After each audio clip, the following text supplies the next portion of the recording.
పెత్తనం అనుకోవాలా, అహంకారపు ధోరణికి సాక్ష్యం అనుకోవాలా.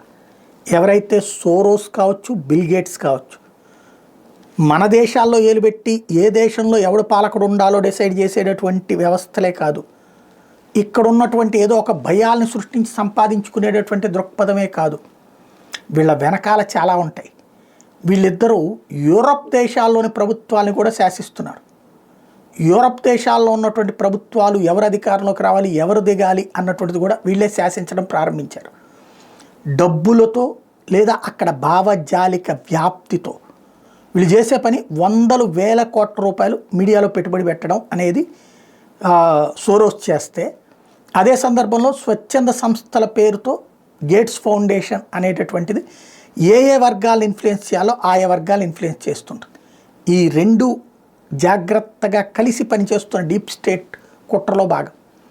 అమెరికా పెత్తనం యూరప్ దేశాల మీద కూడా నడిపించేవాళ్ళు వీళ్ళిద్దరూ అన్నటువంటిది ఇప్పుడు ట్రంప్ వస్తున్న హయాంలో వీళ్ళని మళ్ళీ అది కొనసాగిస్తాడా చూడాల్సి ఉంది.